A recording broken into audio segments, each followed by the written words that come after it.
All right. Well, welcome to another episode of Neighboring 101.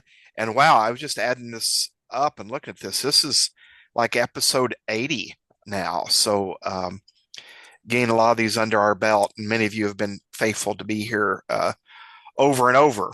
And I think you're going to enjoy today's guest and our topic.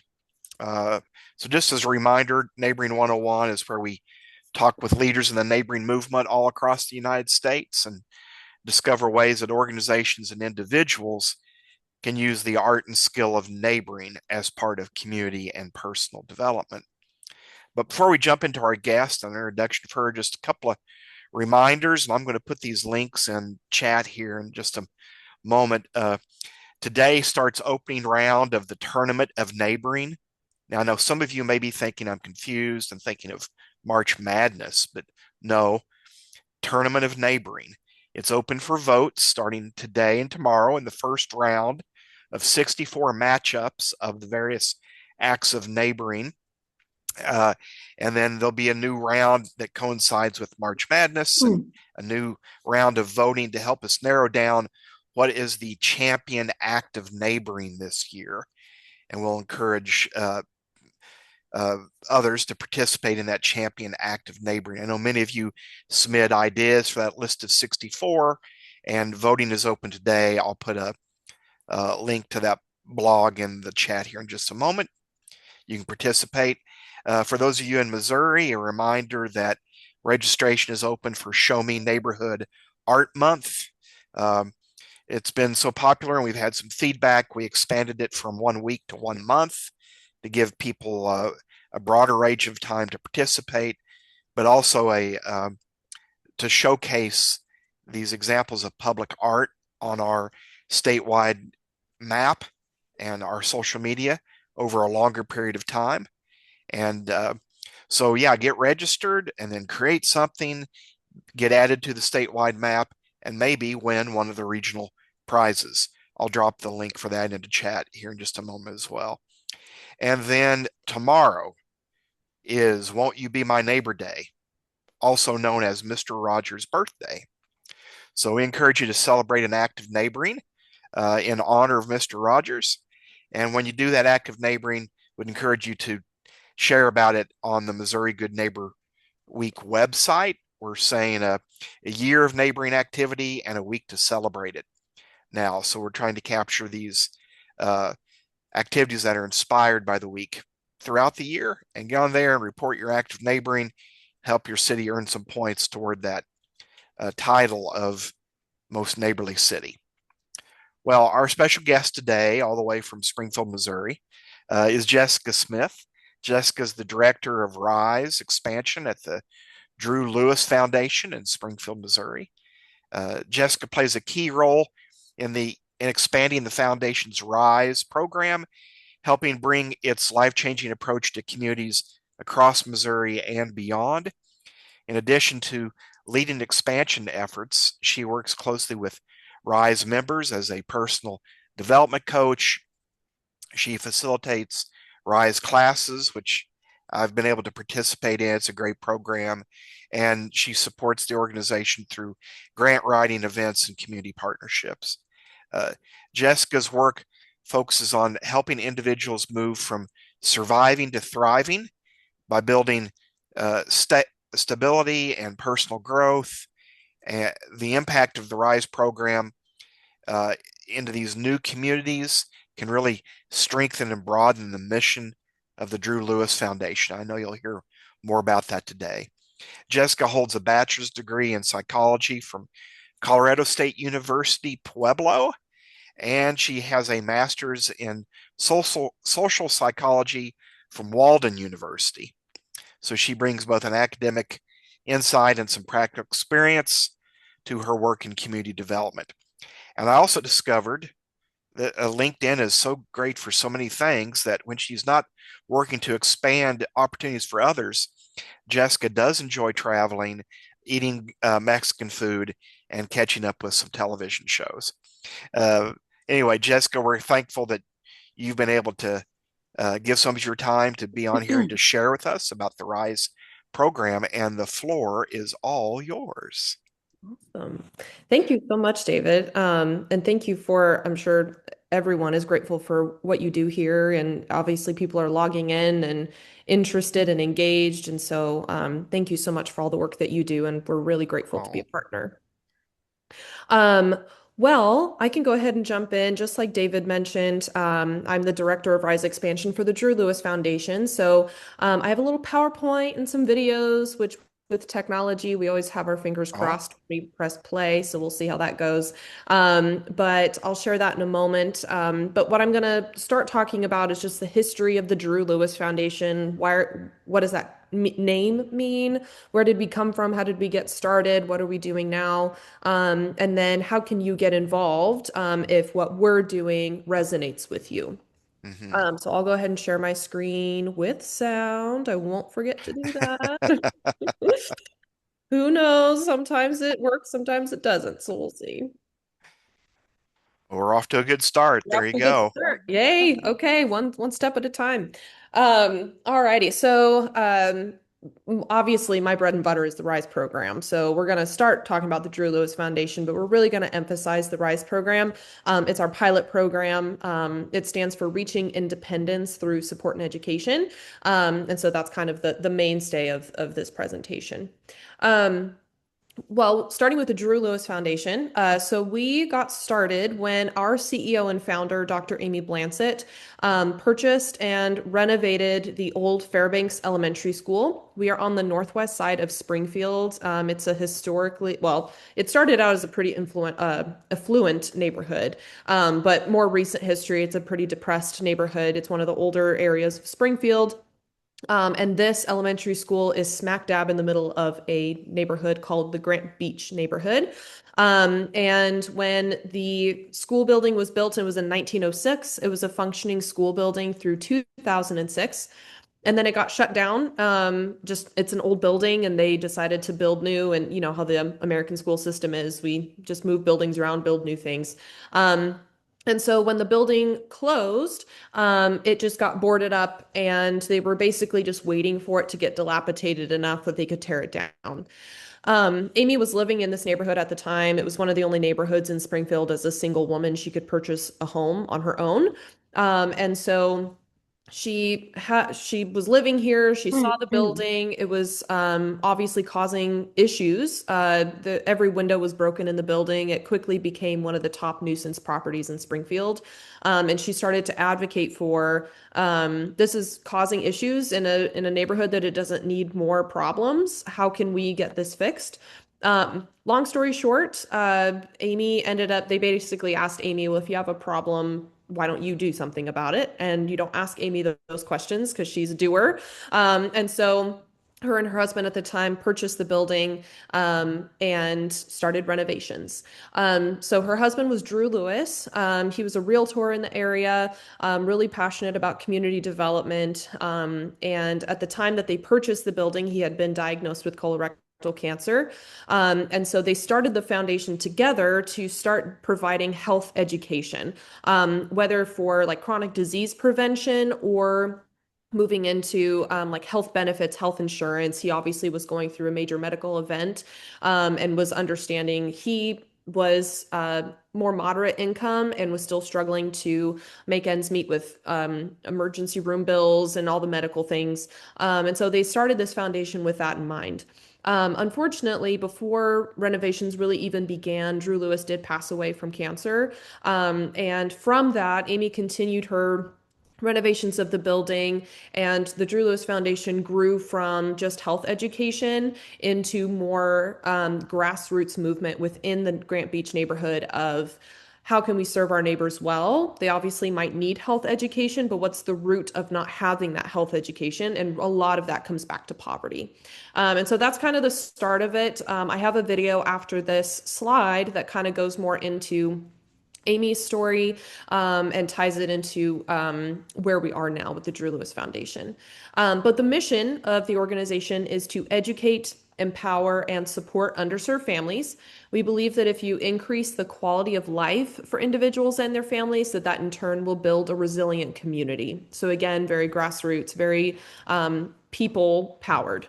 And we're located on the northwest side, like I said, 1126 North Broadway Avenue.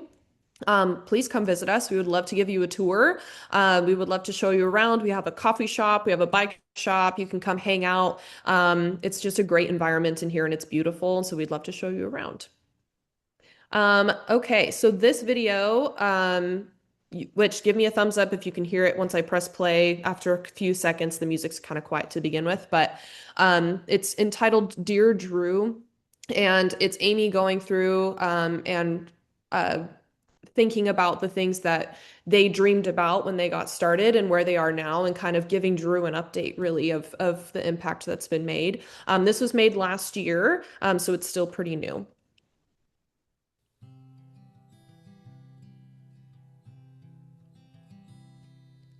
Take your time. Love is something you can't rewind when it's done.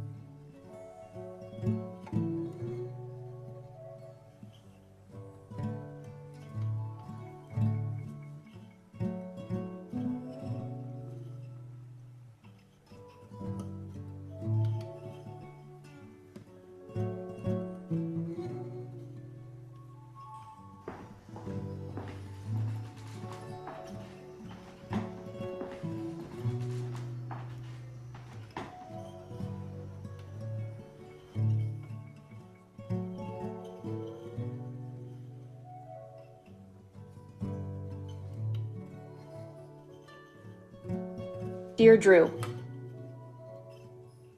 I'll never forget the first time I stepped inside the Fairbanks after you were gone. I can still see the boarded up windows, the cracked foundation, the silence of something forgotten. It looked a lot like how I felt inside, just abandoned, broken. Like the life we were building had crumbled into something I didn't recognize anymore. I stood there in the damaged shell of a schoolhouse thinking, what have I done? I didn't know where to put the pain, so I started with what I could touch, a brick, a beam. People thought I was crazy. No money, no plan. But I could still hear your voice, your belief in me, in this building, and in our community, and I held on to that.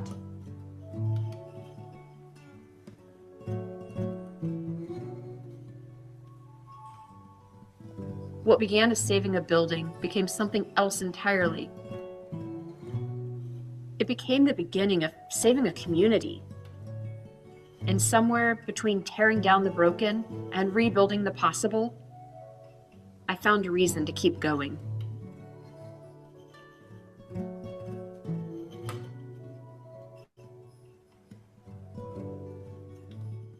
This is when I mean business.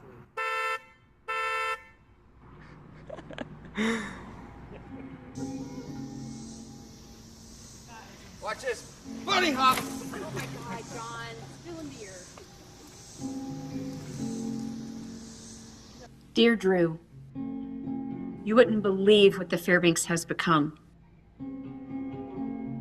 The Fairbanks Community Hub has more than 30,000 people walking through its doors each year for events, services, and dinners.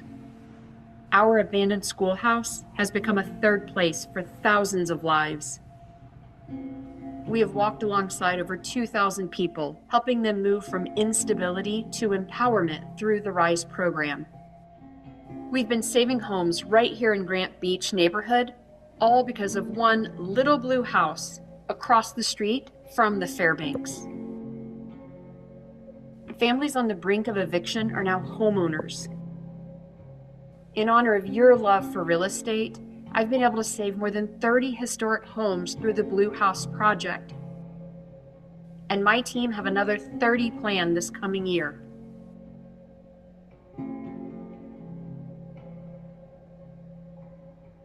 The Fairbanks has become more than a building. It's a third place where thousands of people are welcomed through the doors with open arms. In the old baseball diamond, a thriving garden now grows.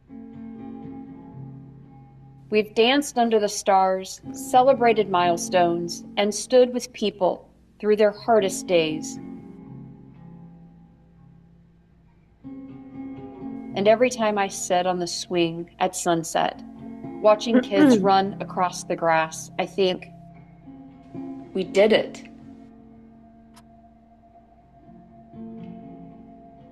Your absence left a hole we can never fill.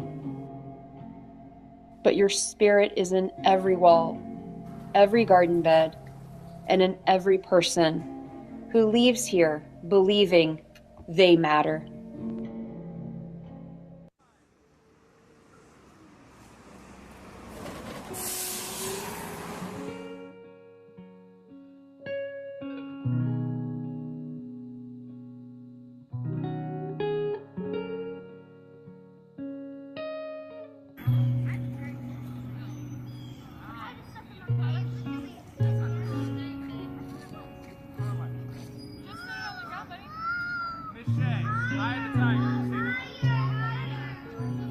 What happened here in one neighborhood is now a blueprint for transformation, and you can be part of writing the next chapter. To our community, I ask that you donate, volunteer, or partner with the Drew Lewis Foundation.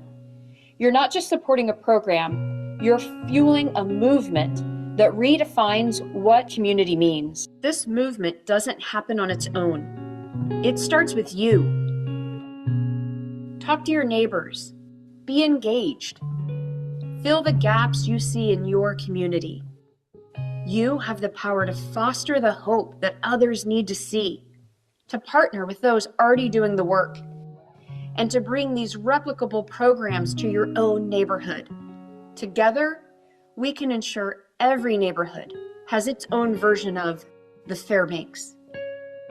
Every family has a chance to thrive, and every person is reminded that they belong.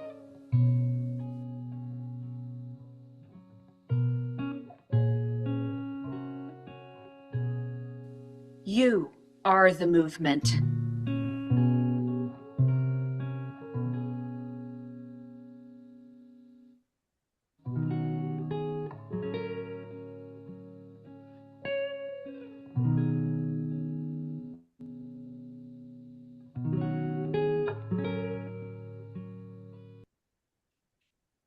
All right. Nice video, Jessica. Thank you for sharing that. Yeah. I had never seen that before. Yeah, it's pretty new. And it makes me tear up every time. It's pretty cool to be able to be a part of it and work in this building and just I never got to meet Drew. But I get to know him through the work that we do, which is really cool. So a big piece of why we got started and why we continue to do the work that we do is because we see the reality that there are too many people that are working hard and they're still struggling to get ahead. These are the folks that we serve, and that we're passionate about serving not only here in Springfield, but throughout, really the nation, throughout the world. So something that I talked to David about when we were preparing for today was thinking about what does it look like to live low to moderate income or living paycheck to paycheck. And some of us might understand it from living it or knowing people that have or working with people that have. But I think it's good to kind of go back and reorient on who we serve, but then what does the reality look like to live in that situation? So when the Drew Lewis Foundation talks about who we serve, we typically say that we're serving low to moderate income. So that means the definition is that the households that we serve are living at or below 80% of the area median income. So they look at the area that we're serving. What is the median income of people that live there? And so 80% and below of that. So for reference in Springfield, a one-person household at that 80% threshold is earning almost $50,000 a year.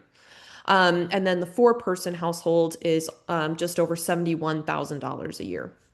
The reason why we start using these other terms and demographics is when the war on poverty started, and I believe it was in the 1960s, they obviously developed the threshold of what the federal poverty guideline is and started using the term poverty a lot more. And the structure in which they determine who is in poverty and who's not is a little outdated from what research shows. They're looking at the amount of money that you're spending on food. They're only looking at food cost to determine if you're in poverty or not. Obviously, we all know that there's a lot more to our expenses and our basic needs that go way beyond food. And so for us to say we just serve people in poverty, that does not capture the demographic that we serve. A lot of the folks that we serve technically are not in poverty, but they are low to moderate income. They are still struggling to make ends meet. And like David referred to earlier, they are surviving and not thriving. And so another demographic term that we can use is ALICE. ALICE was developed through the United Way. I believe specifically in New Jersey, but they started to spread this terminology throughout their organizations and are partnering with organizations throughout the country to talk about this kind of demographic. So ALICE stands for Asset Limited, Income Constrained, Employed.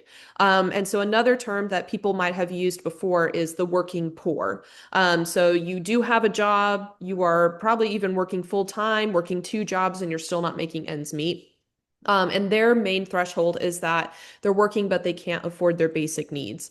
So this is the list of what they consider to be basic needs. Housing, so not only your rent or your mortgage, but your utilities payment, water, things like that, your child care, your food, transportation, your health care. Technology now is also a basic need with the world that we're living in. And then including taxes and miscellaneous expenses. It's really easy to look those over sometimes, but those are included even though they probably come out from your gross pay and are not taken out after. So from all of that, those are the basic definitions and ideas of what it looks like to live in those demographics. But what does it look like in reality? The term I like to use is expensive to be poor, is what a lot of people are experiencing. And a big piece of that is that there are a lot of predatory or inequitable systems that result in a higher cost of living. There are a million different examples that can be used, probably. But the one I like to think of is if someone is going to go purchase a car, um, and they don't have, $10,000 sitting in their bank account, you have to get a loan. Which is, probably the majority of US households are going and getting a car loan. And if you go in, and as we all know, if you have a higher credit score, you have a great debt to income ratio, you have great borrowing history, you can get a pretty reasonable loan depending on the federal loan rates, and you're doing pretty good. A lot of the folks that we serve they don't have a great borrowing history. They are low to moderate income, and so they're borrowing out of need, not out of convenience. They probably have not had the education on credit scores. A lot of folks come from generational poverty or generational crisis. And so if their parents weren't using credit score systems and understanding that process, they probably did not pass that down to their kiddos, and it goes on and on. And so they probably don't have a great credit score. And that's just a couple of examples of why their car loan a lot of members I serve have 10 to 12% interest rates on their car loans. And not only is it high interest, but they also are mostly looking at what can I afford monthly. And so they're looking for the lowest monthly payment, which means that their term for their loan is much longer. So I've had a lot of folks that have 8 to 10-year car loans at 10 to 12% interest rate. Many people wouldn't even consider that. For them, they don't have another option. That's the only car payment that they can afford. So not only are they paying over the life of the loan maybe double, if not close to triple the worth of the value of their car, but once they get into having their car be legal. If you get car insurance, if your credit score is low, your car insurance payment is much higher as well. And so I have a lot of members that they have to have transportation to be able to work. They have to work to be able to afford their transportation in that cycle. And so there's no choice. They have to get these higher car payments, things like that. So I have a lot of members that are their car insurance is $800 to $900 a month, and their car payments are probably about the same. So they're spending most of their money on their transportation. And so it's just these systems that it's hard to break out of and get out of. And that's just one example. And so when you think of it in that way of living paycheck to paycheck doesn't mean that you're not necessarily only making, $15 an hour. You could be making $20, $21 an hour, but with all these other systems, you're still struggling to make ends meet. And so for a lot of folks, they are surviving because of those systems or they are lower income. And so the goal is to get people from surviving to stabilizing. They're able to afford those basic needs. They're not in crisis or panic that they're going to be able to make those ends meet. And eventually, we want everyone to thrive. We want everyone to say, I know all my bills are covered. I know I have some extra money that I can go out to eat, or I can go to Silver Dollar City with my family, or we can take a vacation to Florida once every couple years if we want to. We also have enough to put into savings, have emergency savings, and have a retirement account. A lot of the things that middle class America strives for, excuse me, is what we're wanting for people that we serve. And so a lot of people that we serve are probably in the tipping point between survival and stability. And so there may be a couple paychecks away from possibly losing their housing, or they're a couple raises away from being stable. And so we're trying to help tip them towards stability rather than survival. I think a good reminder as well is from the United Way on their Alice website. They make a reference to in this quote that it can be easy if you didn't grow up as a low to moderate income or Alice household, or if you haven't lived that as an adult, it's easy to kind of separate yourself from it and say, oh, those people are struggling. I feel for them. But really, you probably have relatives, friends, colleagues, neighbors that are Alice. Or low to moderate income. They could be your next door neighbor. And you're thinking, my house payment is reasonable. I've been able to afford living here comfortably. They might have a completely different experience with that. So just being aware that these are people that you come into contact with every day that are struggling silently.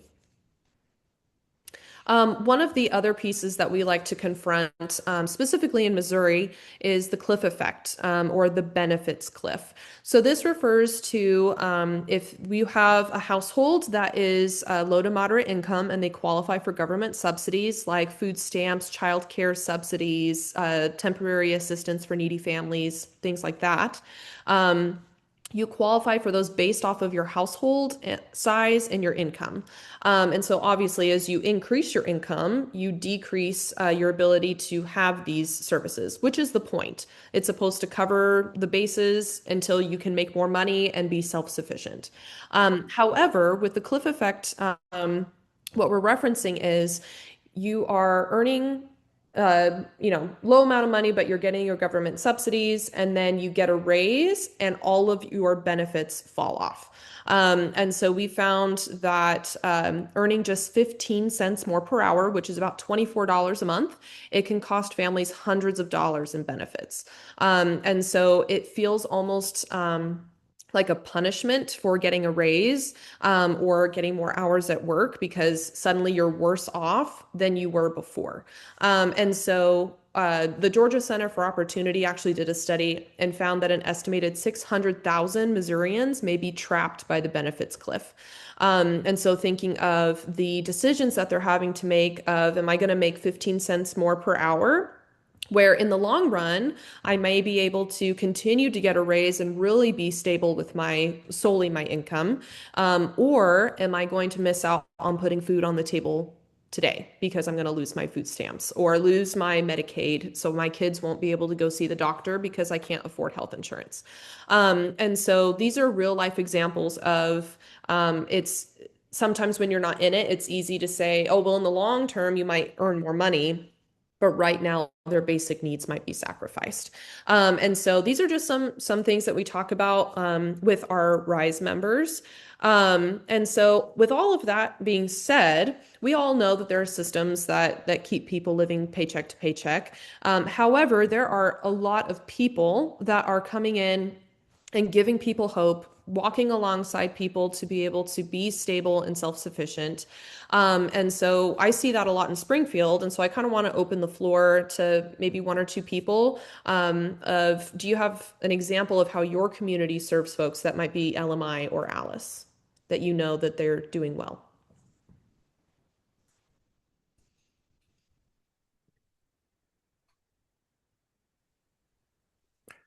We have a We- couple of circle groups that have started popping up in the Atlanta area, and very very similar. And going deep rather than wide, I think, is the biggest thing for a lot of folks trying to give, trying to help out. And so, you're not going to serve 100 families at a time, but you'll serve three families really, really well. Mm-hmm.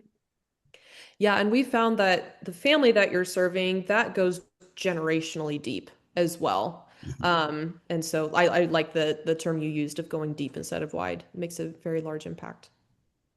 Yeah, thank you, Roger. Anyone else have an example? I got my 5-speed from the Drew Lewis Foundation a few years ago. Yay. Oh, that's awesome. Are you still in Springfield? Yes. Nice. Well, we are having dinner tonight if you want to stop by. I don't know what it is, but it's really delicious always. So dinner starts at 5. You're welcome to stop by. Do y'all still have a wheelchair for people to use? Uh, did you say wheelchair? Yes. I'm not aware of us having any wheelchairs in the You building. used to have one, but I didn't know if you still had it or not. Yeah. Yeah, I'm not sure. I haven't seen one for a while, but that might be something to consider for sure. Do you have somebody that could come get mine out of my trunk if I came? Probably. I can have David send my contact information along after the meeting, and we'll be able to connect with you and see what you need. Okay, thank you. Yeah, absolutely. We'd love to have you. Perfect. Thank you for sharing those examples. So just like Roger was alluding to with it's like you said there's three different circle groups that are starting and they're meeting one-on-one with folks. That's very similar to the RISE program. And we found that RISE obviously helps low to moderate income Alice households, but it works within the community because it's built with the community. Obviously, RISE is hosted here at the Fairbanks in Springfield.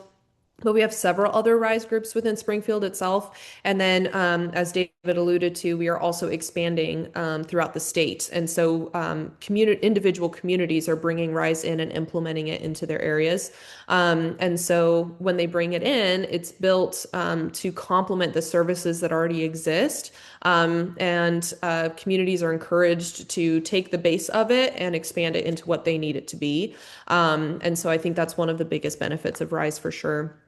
As a general explanation of what RISE is, it's weekly classes, one-on-one coaching. The classes are in a cohort style, and our main goals are to help people reach their own personal goals.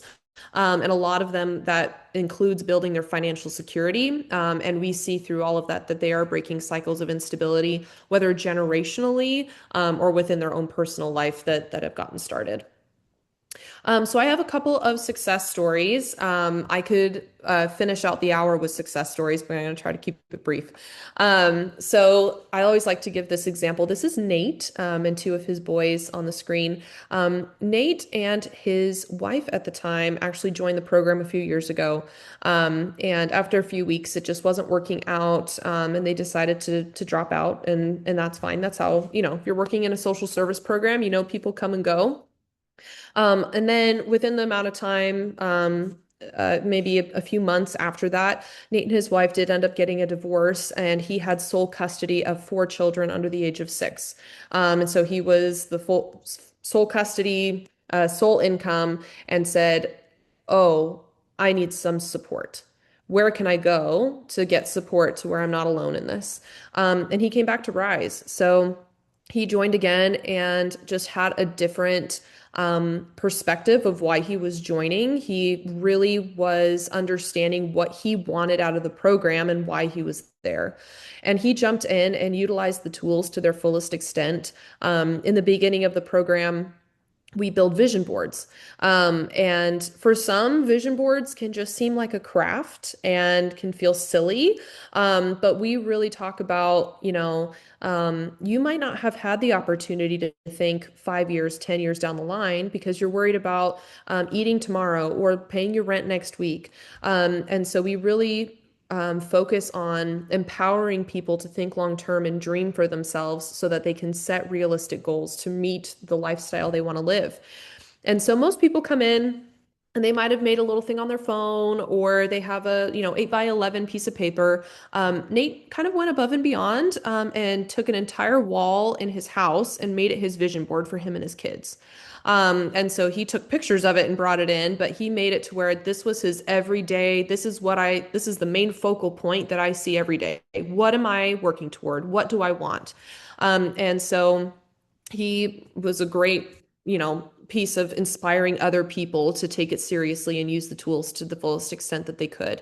And so Nate completed the program. He advocated for himself at work several times. He got several raises and was able to work his way up the ladder into a managerial position, and ended up earning a living wage for him and his household.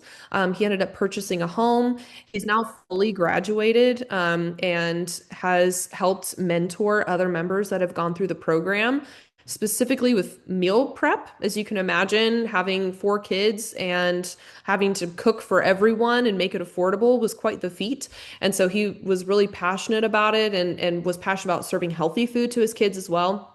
And so a lot of our members are single parents, or just have kiddos in their household. And so he's probably helped mentor, 10 to 20 people, just on food prep, much less all the other things that go along with that. And so Nate is, like I said, he's fully graduated. He still reaches out to check in and see how we're doing, and then we do the same to him. But he is self-sufficient. He does not need our services anymore. And that's the goal. We don't want people to be reliant on us, but to check in because we're a community, and we care about each other. The next success story I have is another video. This is Kathy. She got to know the Drew Lewis Foundation through the Neighborhood Association, in Grant Beach. She was actually the president of the Grant Beach Neighborhood Association. And I'm going to let her tell her story. She obviously says it best, and then I'll follow up with a couple thoughts after.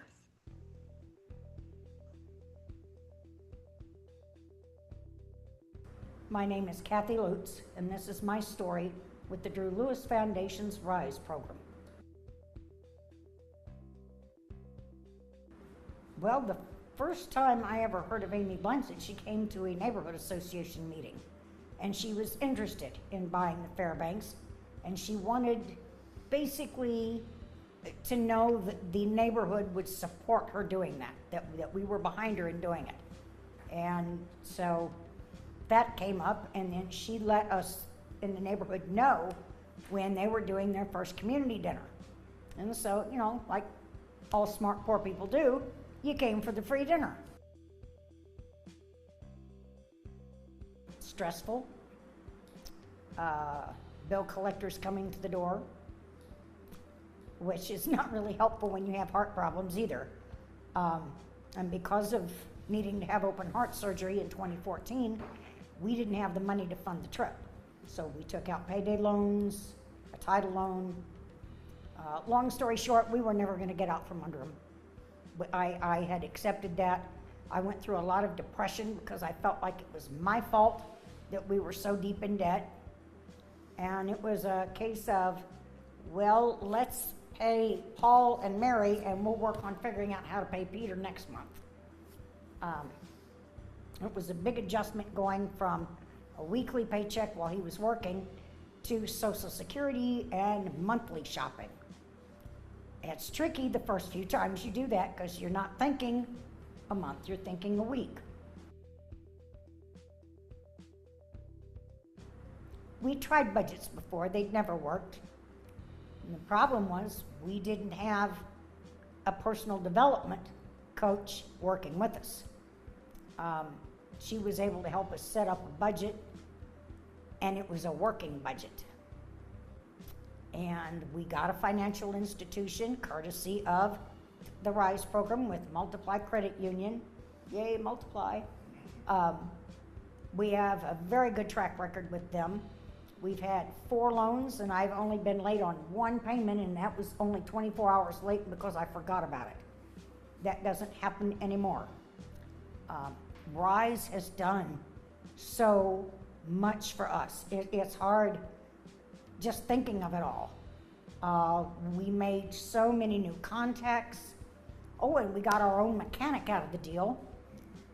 His wife went through the program with Bruce with the first group. I went through in the second group along with our mechanic. We did a Healthy Homes purge, I guess would be a good way to describe what happened at my house. About half the stuff in my house went away into a giant dumpster in our driveway. Dr. Blancett herself came over one Saturday and was helping clean and organize in the house. So she is not one of these leaders that leads from behind a desk. She gets out there and she does it with you. But this program changed so many things in our lives for the better.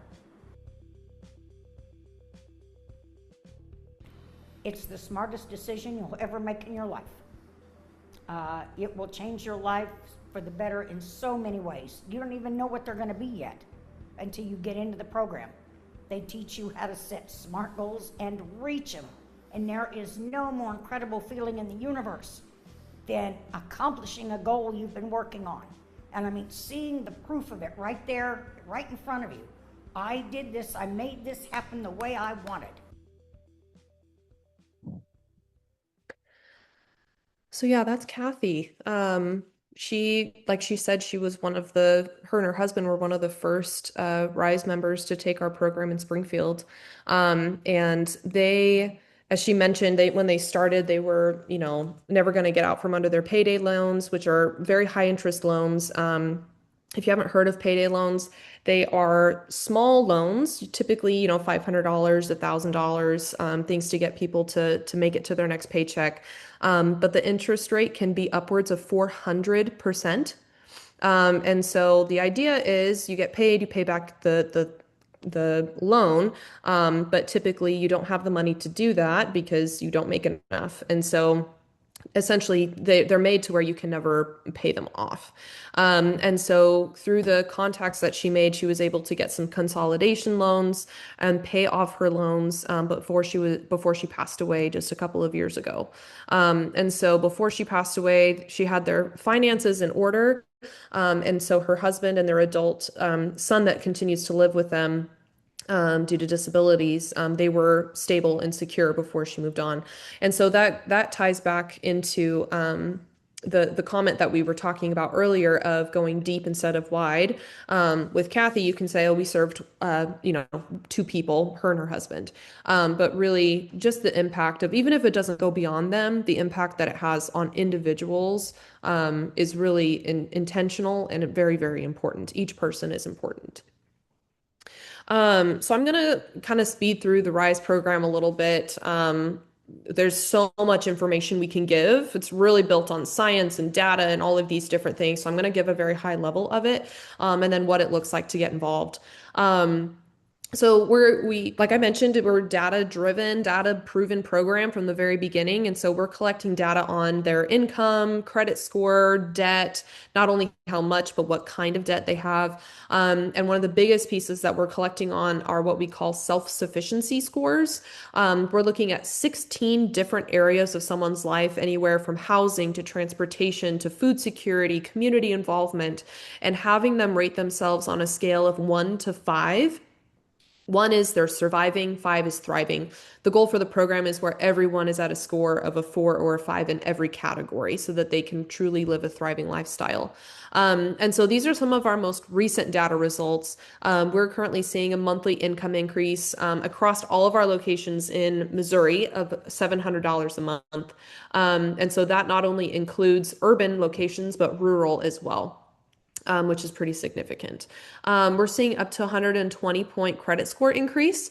And as we talked about earlier with the systems that low to moderate income families are experiencing, having that credit score increase isn't just, oh, I checked my Experian report, that makes me feel good. This is very tangible change for families and their financial situation. And long-term planning, if they're wanting to own a home or things like that, that is really significant as well.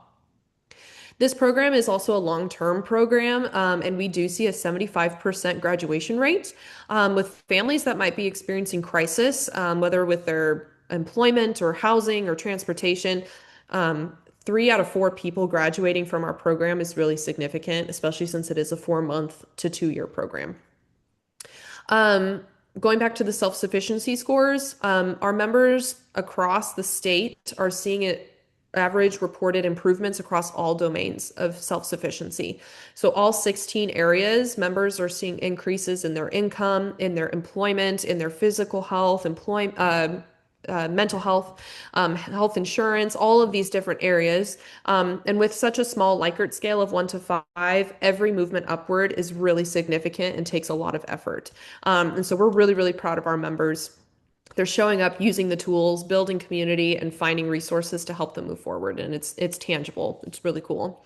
And something I also like to point out, we do see a $75,000 increase economic capacity per cohort. So what does that mean? People are increasing their income, they're decreasing their reliance on government subsidies, they're decreasing their use of predatory lending, all of these different pieces, and it's going back into the economy of where they're from in their community. And so we talk about that a lot with our expansion sites of you're meeting with people for 4 months, you're bringing thousands of dollars into the economy in your city because they now have more income to spend, or they're becoming better budgeters, things like that. And so it's really impactful, not just with the individuals we serve, but the community at large. I do have some testimonials in here as well, like I mentioned with expansion sites. And I think it's impactful for this group, just thinking of the community building, the neighboring piece of the leaders of these RISE locations throughout the state find value in who they're serving. And obviously their members are finding value, but it's really cool to see that the leaders are seeing the hope that's being pulled in. And Sherry and Monette, she talks about humans cheering on other humans. We're showing up for people, and it fills people's cups because we see that it's working, and that we get to be a part of it. So I alluded to this earlier we've talked about, obviously it works. People feel that it works. We see that it works through data, but what exactly is it? So just a quick synopsis. So if you were a RISE member here at the Fairbanks, we do our programming every Thursday night. It's just once a week. And so Thursday nights are our programming nights.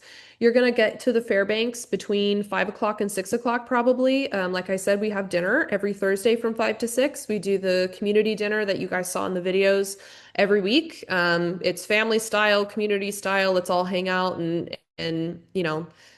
just hang out and enjoy each other and get to know each other better, while also increasing our food security by having one meal provided for us this week.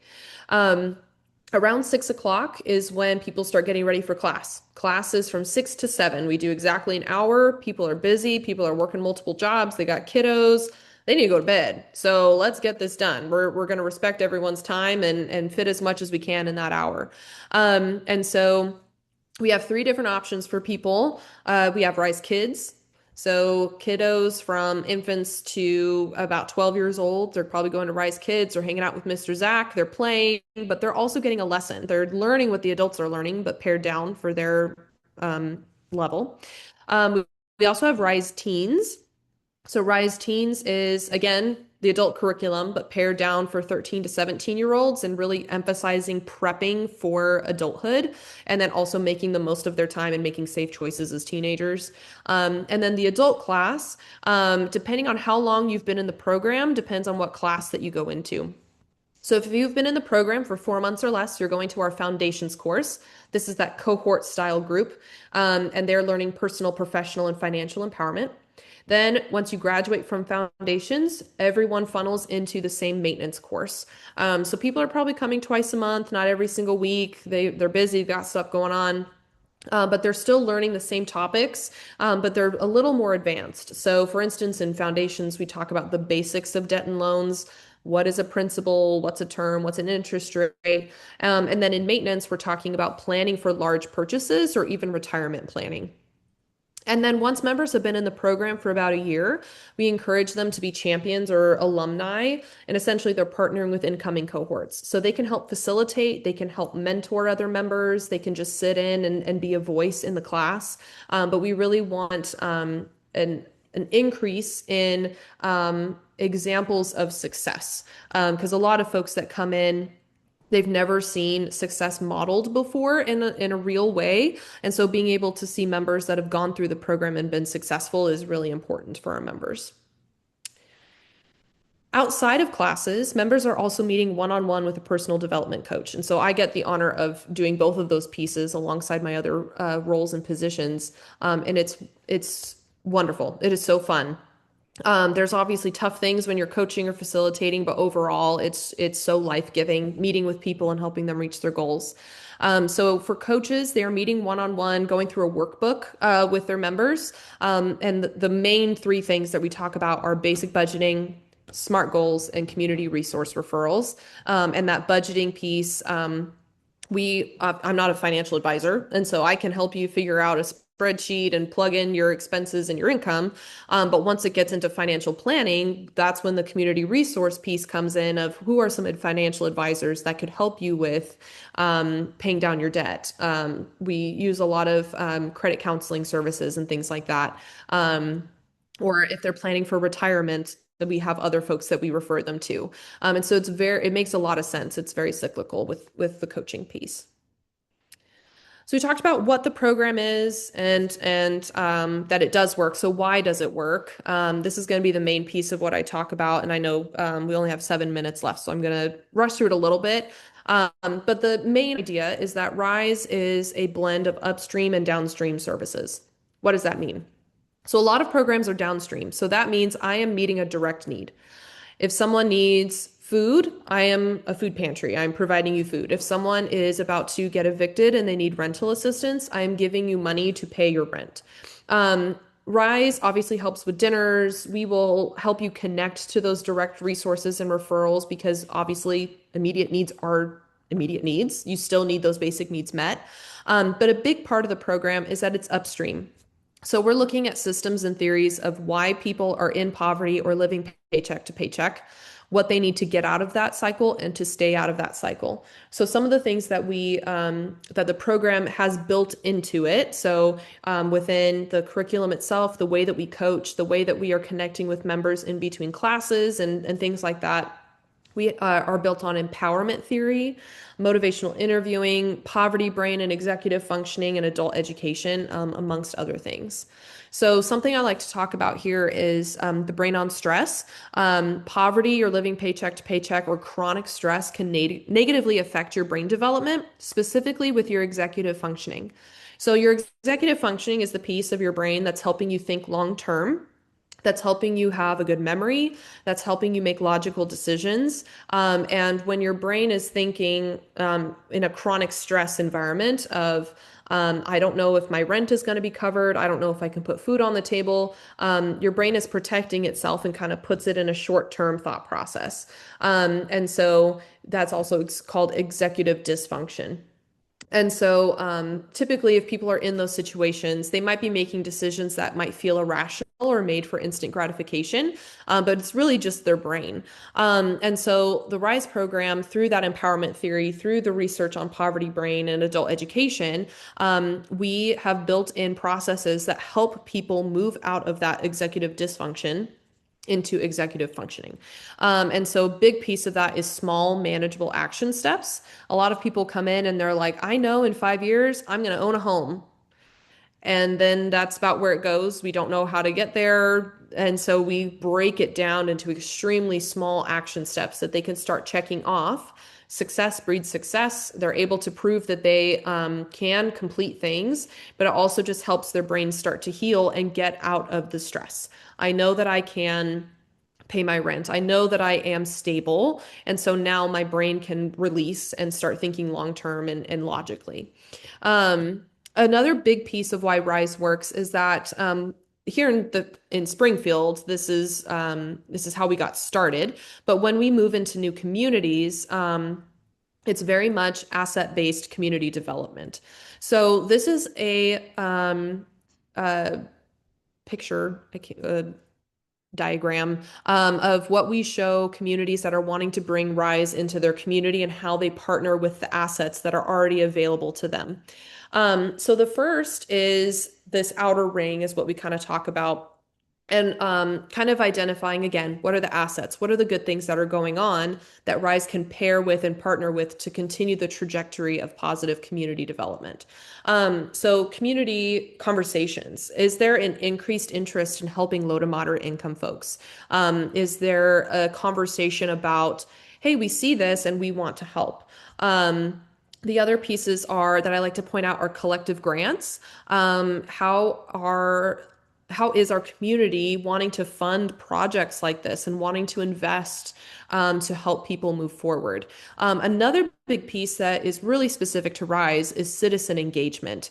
Having people in your community that show up is one of the biggest assets you can have.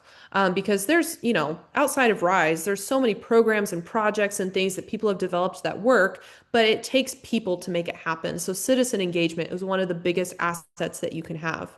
So for us, that goes directly into who is running the program, of who is facilitating classes, who is opening and unlocking the building, who is recruiting members, who are the additional volunteers, who's serving dinner, who's doing childcare. So again, the program works because people show up and put in the effort.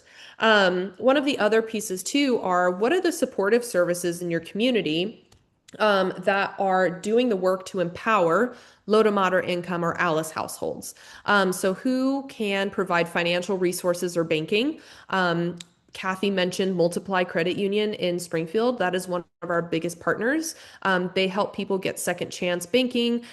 They help them get low interest or lowest interest loans that they qualify for, consolidation loans, things like that. We have one of the individuals at Multiply as well. If people have more higher need budgets, they will sit down and help them figure out their budgets from a financial advisor standpoint. Some of the other biggest pieces are legal resources. A lot of our families might have evictions or needs with family law, different things like that, that they can't afford or are still paying on. So it's debilitating, or need and don't know how even where to start. And so knowing legal resources in your community that are saying, hey, I can give a few hours here and there, or I can just give some advice. Those are really important as well. So there's obviously a lot in here, but those are just some of the main pieces of the citizen engagement.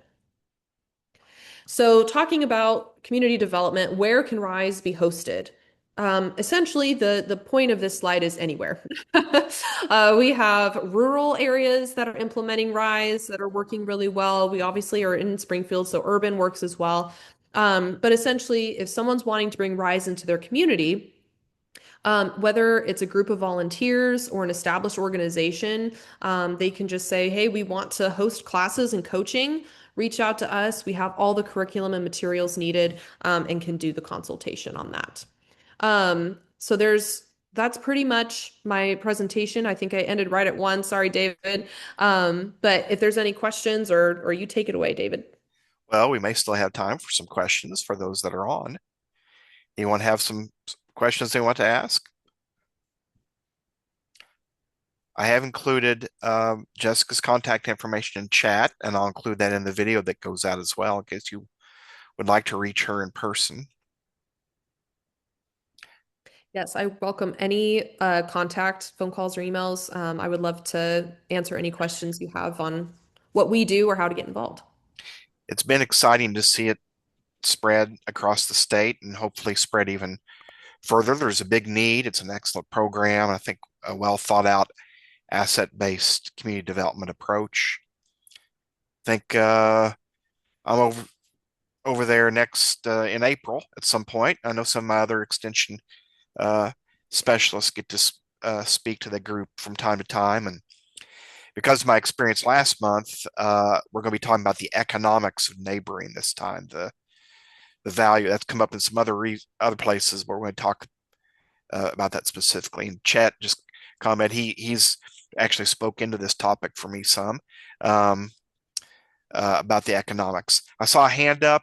The hand went down. It was me, David. It's Steve. Oh, okay. Hi, Steve. Jessica, I think I heard you say that I live in Springfield as well. I'm somewhat Oh, great. familiar with Drew Lewis. I've been to the coffee shop at least, and Yay. been to some things there early on. But did you say that you have this program implemented in other neighborhoods in Springfield besides Grant Beach? Mm-hmm. Do you know where those Not, are? yes. So we actually have actually several locations within Grant Beach as well, just serving different demographics. But the location that is outside of the north side, we're actually implemented at the Venues Church over on Battlefield on the south side. Mhm. Um, and then we have three additional groups on the north side. So one is actually within our building, but it's through the American Indian Center. So they're typically serving Native population through their group. We also have a group called ALAS. They are a nonprofit organization that serve immigrants, typically from Hispanic or Latin countries. And so they're actually a Spanish speaking cohort. So we have all of our curriculum translated into Spanish, and they do a great job with that. They've had massive amounts of people interested. And then we have a group over at Central Assemblies of God, which is also in Grant Beach, but it's on a different night. And so it helps people who can't make it on Thursdays still attend. Okay, great. Thanks. Yeah.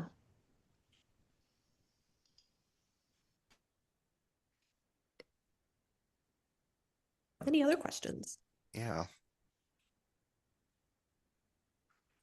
I know I've heard the chime going off.